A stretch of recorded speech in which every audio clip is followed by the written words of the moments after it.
What is going on, YouTube? My name is MoreCoastal, whichever one you choose to call me. And today, we are doing another Fallout video. Yes, of course. Now, this is a new series that I want to do, honestly, going through the Fallout TV show series that we have on Prime Video. And this is going to be pretty much a breakdown and or maybe even Easter eggs or things that you may have missed. So I have about 5 or 6 written down, but we're going to do about 5 of them, I think. And I'm going to have some gameplay showing kind of what I'm talking about. And I'm also going to have like screenshots or maybe even clips of the show to show you all what I am talking about. But other than that, so of course, please like, comment, hit the subscribe button over here on the MoreCoastal channel, and feel free to go over to the CJ Coastal channel if you would like to see the Call of Duty content that I am posting over there. But other than that, let's get into the video right now. Fallout Season 2, Episode 3, things you may have missed. I have a notebook full of things right here, as you can tell, things that I caught personally that I was like, I don't know if people are going to catch this, or maybe I'm tripping. Maybe I could be wrong about certain things. Maybe I'm not. I do plan to have pictures and gameplay showing in the background, so you guys probably aren't going to be seeing my face as much. I know that's going to hurt a lot of you guys' feelings. I know you guys want to, but we're going to kick this thing off with, yet again, Season 2, Episode 3, The Profligate is the title. So we open up this show or this episode with a factory that Thaddeus is overseeing. He is he's the manager, he's the floor manager of the factory. And this factory, and I'm not seeing many people talk about this, but this is a Sunset or the Sunset Sarsaparilla factory where they are making Sunset Sarsaparilla. So the one thing that we did not see, and I hope that we ended up getting to see, is old Festus. Maybe we may see in episode 4 Festus actually being in his encasing, and he is just kind of in passing as Maximus and Thaddeus are just leaving that factory. I'm very interested to see what is going to come about this factory, considering that Thaddeus and Maximus are now back reunited. Considering how they left off, they had a very tumultuous relationship in season 1, and then it got better, and then it got worse, but only got worse for Thaddeus. And as you can see, he says in this clip that he's a ghoul, but in reality, I don't know that I've heard many people talk about the fact that I personally think that Thaddeus is a centaur. I think that he is a centaur. I do not think that he is a ghoul by any means. I believe that he is FEV'd and now he is turning into a centaur. So maybe in season 3 we will see more of his mutation happening. So that's going to be very interesting and something to definitely look out for with his mutation and things that are going on with him. But yeah, so back to it. Sunset Sarsaparilla, they clearly are printing out bottle caps. They're clearly making Sunset Sarsaparilla, so everybody's favorite root beer in the wasteland. I don't know how people like root beer, but here we are. So yeah, so that was the very first thing that I caught. Now, moving on, we have Macaulay Culkin makes his debut in the Fallout TV show. And if you guys remember, which I'm pretty sure a lot of you watching this have actually watched my all of my videos leading up to season 2. And I made a prediction. I said that I did not think that Macaulay Culkin was going to be Caesar. I did not think that he was going to be Caesar. I said that he was going to be Legate Lanius is what I said. But then I think I may have doubted back in that video and said, if not Legate Lanius, but a Legate itself, which is obviously a top-ranking official in Caesar's Legion.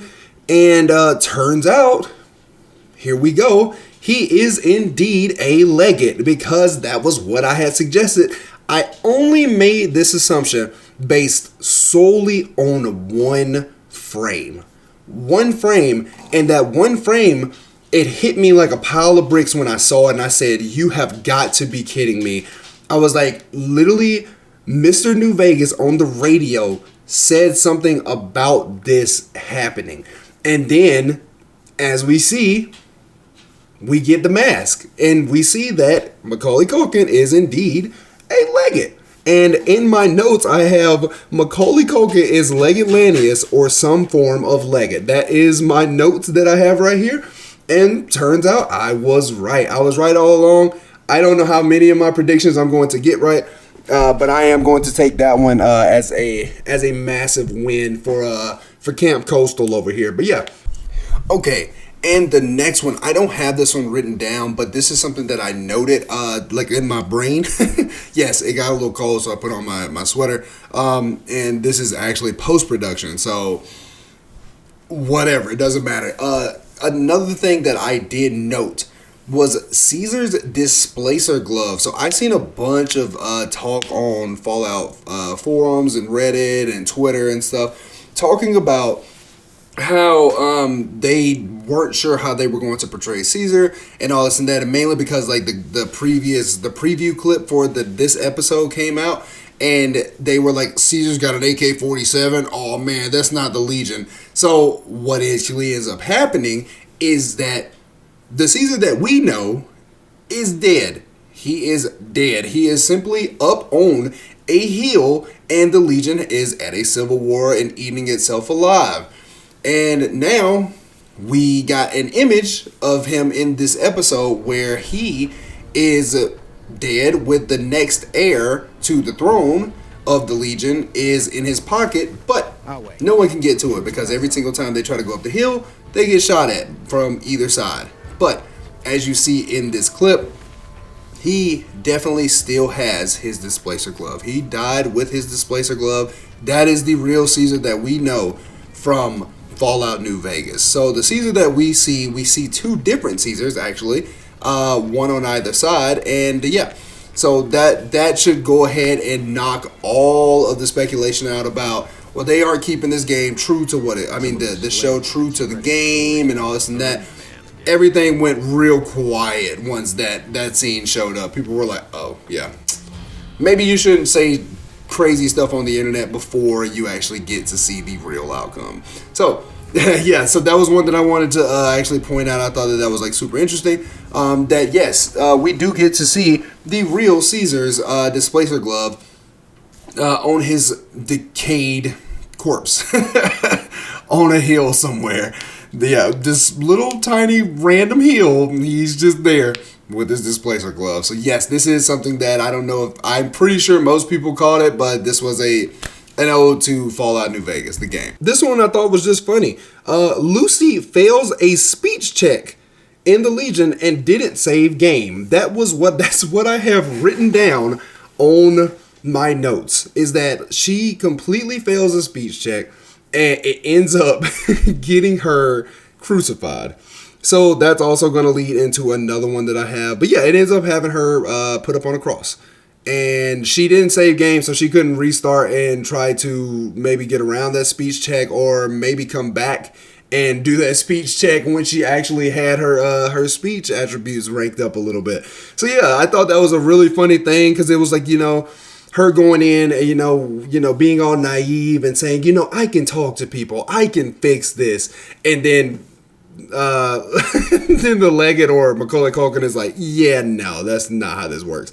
And I really thought that was like such a funny thing that they added into it. So I have it where she failed a speech check and it ends up getting her in a really, really bad situation. We can move on. Okay, the next one we have. This one I thought was really interesting, and this could be a stretch. This could be an absolute reach here. The way the ghoul or Cooper Howard is overlooking Lucy being crucified is exactly how the NCR was watching Nelson before you go in and either save or kill the NCR troops that are being crucified. I thought that this was something that I don't know if anyone called this, but when I first seen this, I said to myself, I was like, bro, that's like how you watch over Nelson. And the NCR Ranger, I can't think of his name off the top of my head right now, how he is just like, he overlooks Nelson with you as you guys are, going in there to essentially kill the NCR troopers that are being crucified, or you can yet again save them if you want to. And I thought this was so interesting because of the way the shot pans out and how the ghoul is over on top of the hill and he is just looking down at Lucy and all these legionnaires just running around.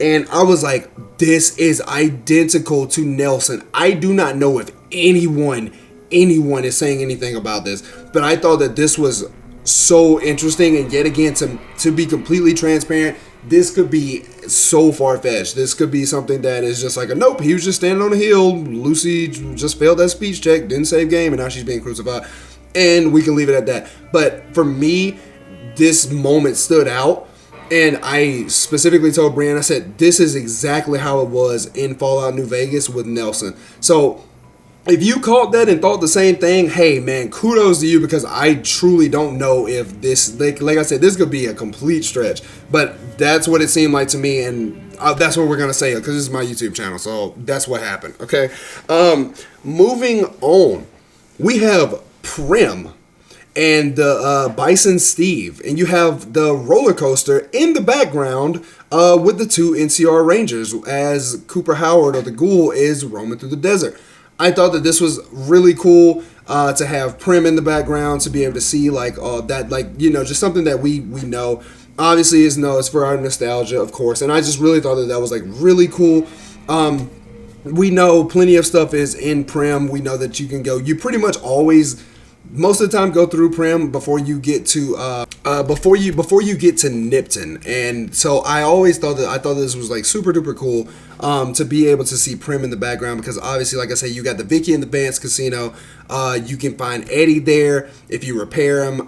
You can save Deputy Beagle inside of the Bison Steve Hotel, and obviously they have this massive landmark with the roller coaster up top, which I honestly think is really cool, and I would love to have rode that roller coaster in real life, because a roller coaster attached to a hotel is kind of insane, you know, when you really sit and think about it for a second. Imagine you're sleeping or you're just taking like a day nap, you know, at 12 o'clock, and like you just got a bunch of people riding a roller coaster right outside, which would be really insane.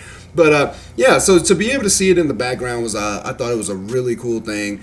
Obviously, for all of the people that play Fallout New Vegas, they probably seen it and was like, "Yo, there goes Prim! Yo, there goes Prim! Look at that! I know that! That's great!" You know, so I thought it was like super cool to have that in the background. And the next two, like I said, one of these goes with Lucy failing her speech check. Essentially, they benefied Lucy. This is pretty much all I got, was that they benefied Lucy. Obviously, you know, at the end, or, you know, pretty much what you do after you catch up to Benny is you have the opportunity to decide his fate. And one of his fate options is you can have him crucified. So then you got Lucified now and benefied because Benny got crucified. So yeah, we got a benefied Lucy. Hanging out up there on the cross, which I thought was like super funny. And the last one that I have for you all is Helios One. This is an insanely fast frame, by the way. It isn't on the screen very long. So this is one that I don't know if many people caught at all, but to have caught it when I saw it, I was like, yo, that's crazy. It's probably on the screen for maybe two-ish seconds, and you just got to have your eye out for it. And when I saw it, I was like, wow, you know, like that is amazing. And then shortly after that, then we get Prim, you know, we get that whole thing. But to see Helios One is really, really, really cool. Considering the lore behind Helios One is that the NCR and the Brotherhood are clearly not on good terms. So because the NCR knocked the Brotherhood out of Helios One, so to see it in the show, I wonder if it'll be something more elaborated on, and how is the Brotherhood handling Helios One? Are they handling Helios One? Do they care? Are we going to get Mr. Fantastic?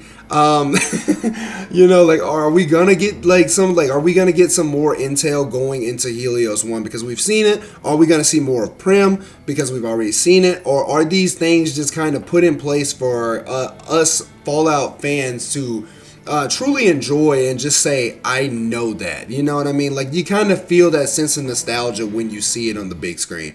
But honestly, these were about, let's see, 2, 4, 6, 8 things that I have written down. If you enjoy this type of content, obviously, please like, comment, hit the subscribe button. And if you've seen something that I didn't catch for this video, hey, put it down there in the comment section, and I would love to react to some of your stuff and actually go back and rewatch it and say, hey, I see what you're talking about now. Yeah, I didn't catch that one. That's a really good eye, you know what I mean? So yeah, other than that, hey, thank you guys so much for being here. I really do appreciate you all. And please, of course, spread love and kindness throughout your neighborhood, throughout your community, throughout the entire world. And I will see you all on the next video whenever I make it. Bye-bye. Bye-bye.